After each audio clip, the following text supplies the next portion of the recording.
Alright, this is going to be a bit of show and tell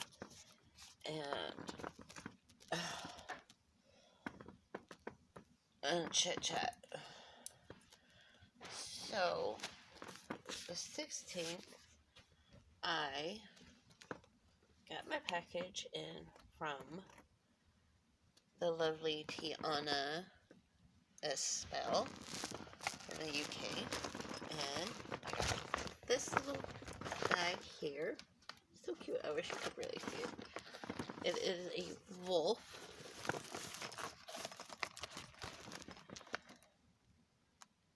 I just don't want to focus in on it. Give it.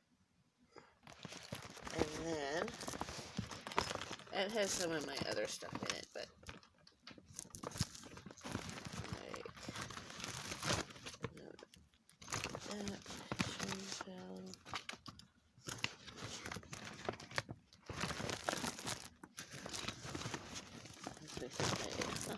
better be here.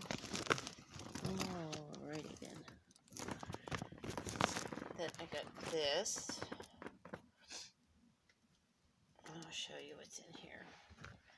So I do believe this is a citrine heart. If you can see it. My phone just don't want to focus. It's all blurry. Damn it. And then this beautiful quartz crystal. And the energy. Oh my gosh, the energy is so... I love it. It's just so...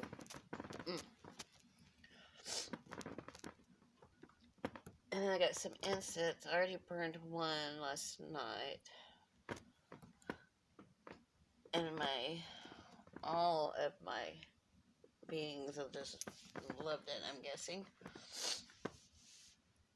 And then I got a couple of things for Morgana from her. And then I got a little skull air freshener that I got hanging up. And what else? And then be looking out for a review and an unboxing for the two tarot. Well, one's an oracle and then another is a tarot that I got. That's coming in the 20th, but I'll probably do it the 21st, unless I'll probably get it then. And then, so there's that's going to be happening.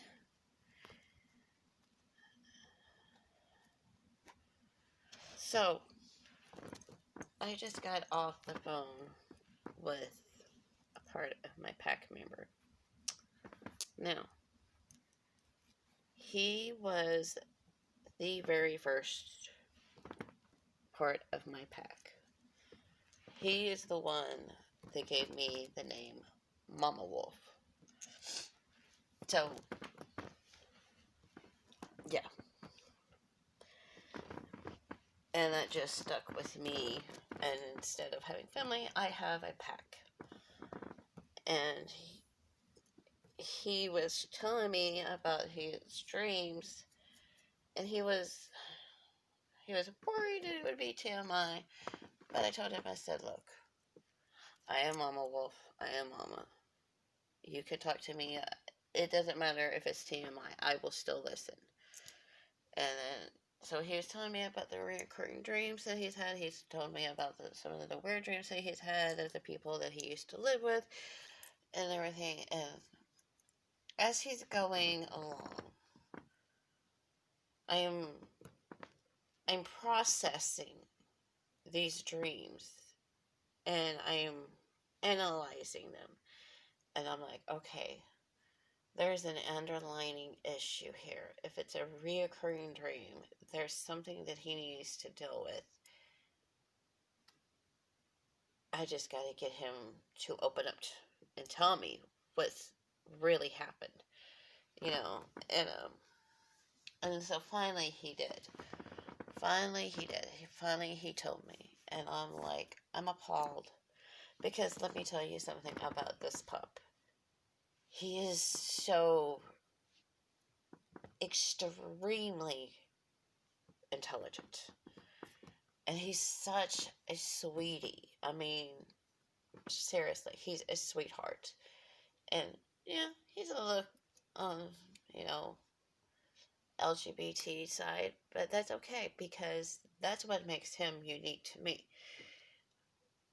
And I love him for it. And so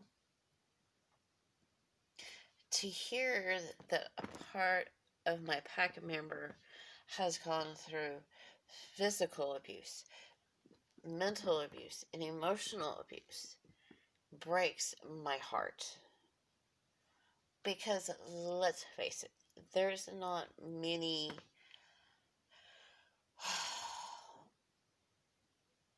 how do I say this? There's not many domestic violence shelters for exactly for males that have dealt with this. So they have to like go through this on their own, and I really believe it's not fair. I really believe it because I believe that men can get abused too, and then it really irks me because I wish he would have reached out to me when this first started. And I would have flat out told him, you need to get the fuck out of there. If you are being every which way tortured, abused, hit, anything, no, no, not kosher. Not kosher at all. I don't go for that. And with him, he's so timid. And I'm like, okay, pup, you really, really worry me. And you know, when he first went there, he went to there to better his life. And I was hoping that this couple would have treated him right. But I had my suspicions. I didn't tell him because, you know, he considered them part of his family. And I'm like, okay, so I won't say anything. I will just let it be. But I had my suspicions what was going on. And now I know my intuition, or some would say your gut feeling, is right.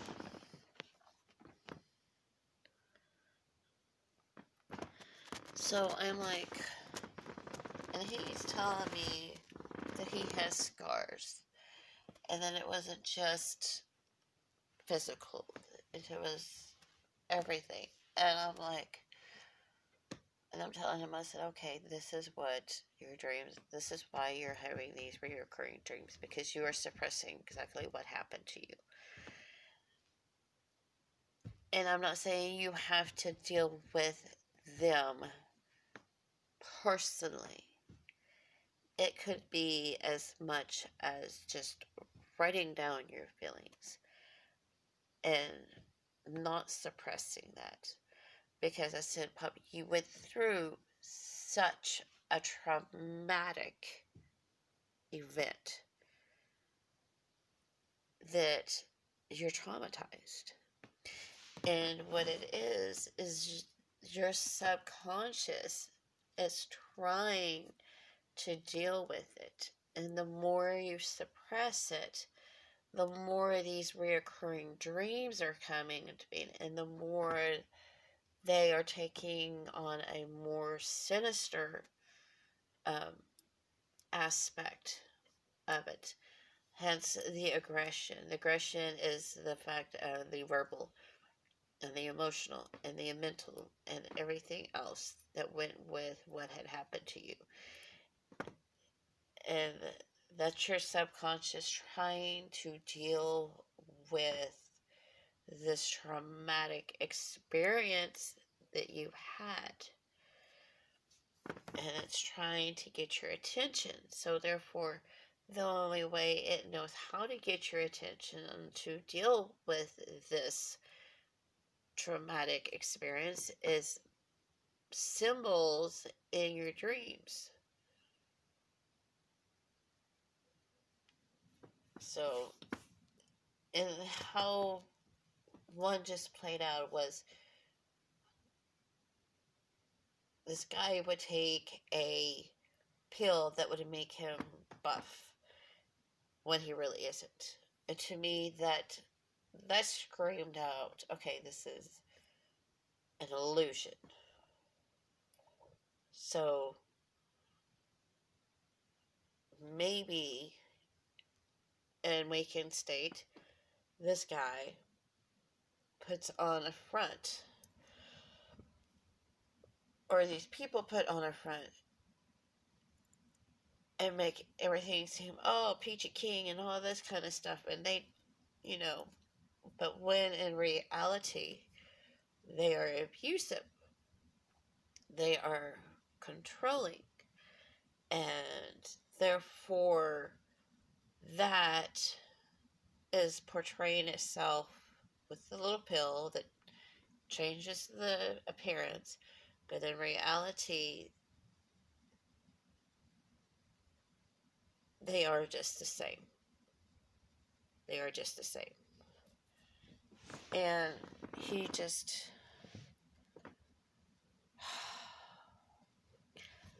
I told him, I wish he would have called me when this first started happening. I told him, I said, why didn't you get a hold of me sooner?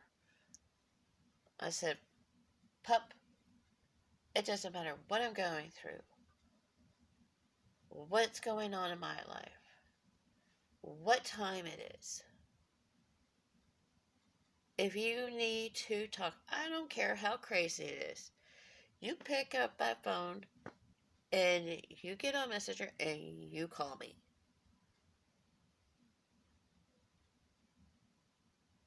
And that's just the way I am. And to know that he didn't have nobody to talk to when he was dealing with such... It blows my mind. Because no one should have to go through that alone. No one. There should be help for guys or men that do and have been abused. That's just straight up. They should. I mean, because it's not just women and children that are getting this. It's men too. Because let's face it, us women can be very, very vicious and more sadistic than most. So I'm really worried about, not just his physical well-being, but his emotional state and his spiritual state. I mean, he didn't even sound like the pup that I knew. That's how... I mean, because the pup that I knew was like bouncing off the walls, telling me what all he's had to drink, and me having to say, okay, hold on, pup. Call me when you are more calm. Because you bouncing off the walls and going from one subject to the next, to the next, to the next, you're losing me. So,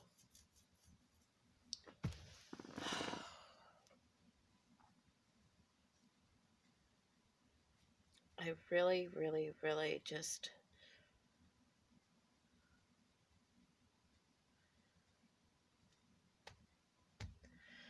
And then this is getting way off the beaten path or the subject, but then there's this coronavirus that's going on. Okay, let's get down to brass taxes.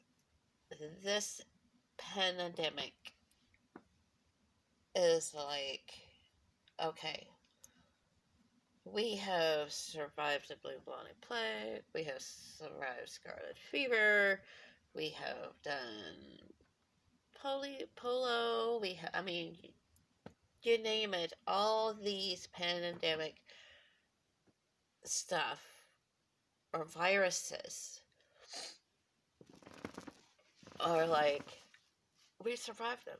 And the plague was like one of the worst because it took you out like that. They said 1 minute you're having dinner with your family, and the next minute you're dead on the floor. That's how quick it took people out. This was caused by the scare of cats being related to witches. So they killed the witches. They killed the cats because they're associated with witches. So that created an infestation of rats and mice. Everyone knows if you've done your history, you've done your health, and those were the classes that you were good in. They are the carriers of the blue blotted plague, or the Black Death, as somebody called them. Some call them. And, we survived that. And we survived scarlet fever. And, I mean, all these others. It's a virus. So, yeah, I believe it's just been around, and it's just mutating, and it's getting worse. So, there is, I mean, oh. Okay, I'm still recording.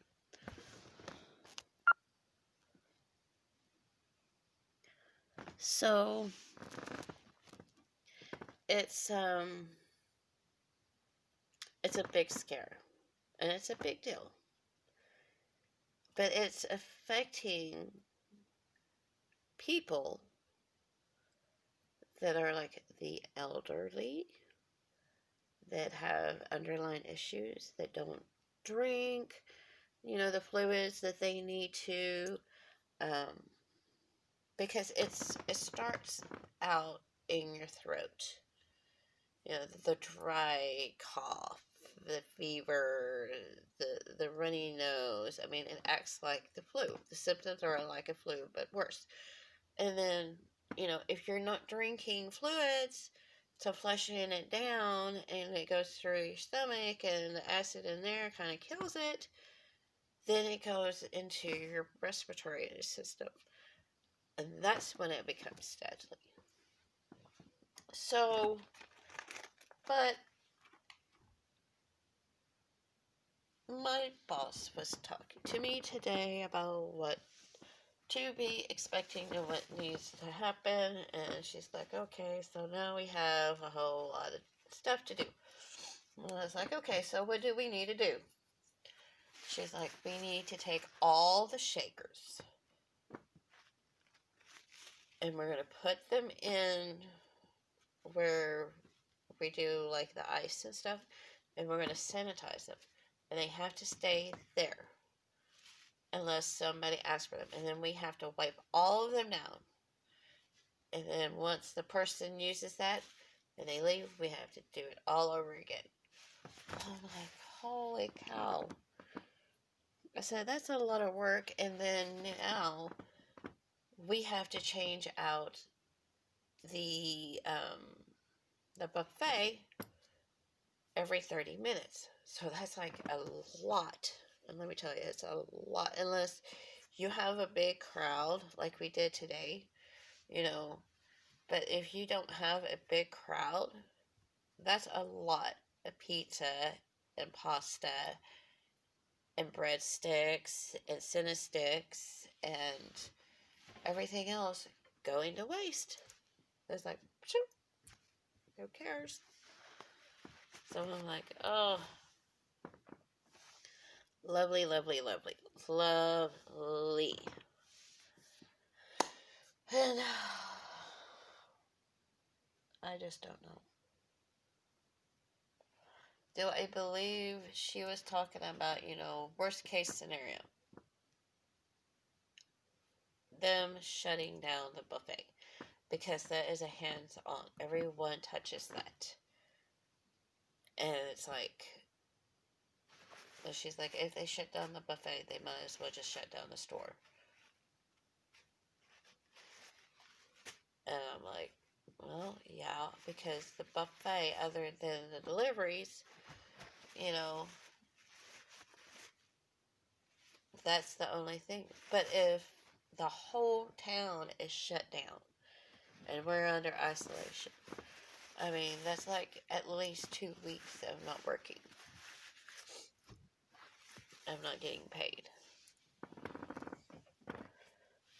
So it's like,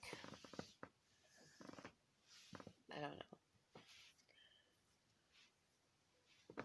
There's just so much going on. And some say it's the beginning of the end times. Some say, Mother Nature is pest, she's eradicating, whatever you want to call it. Okay.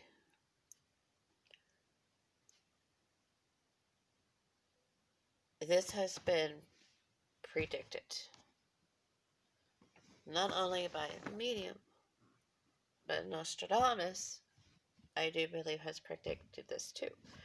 So therefore, it's just certain things.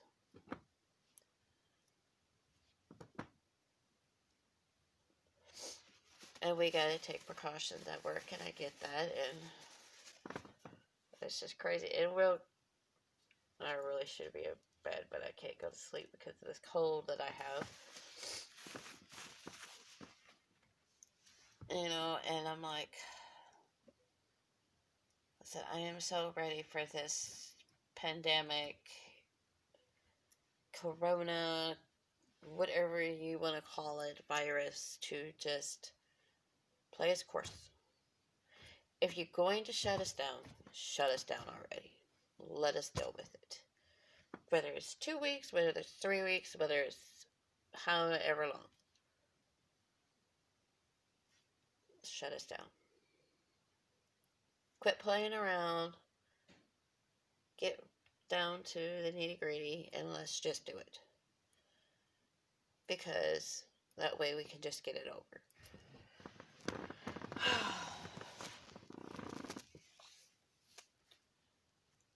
But yeah.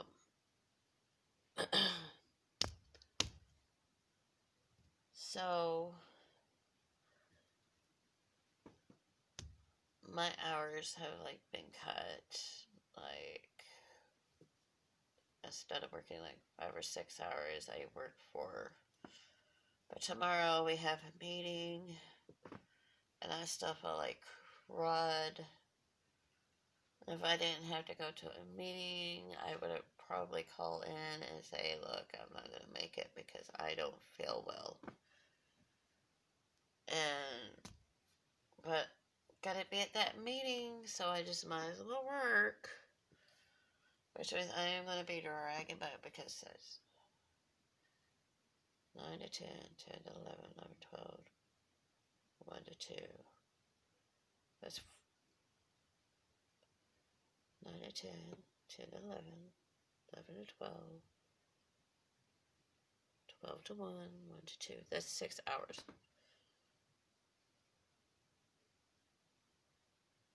Instead of 4.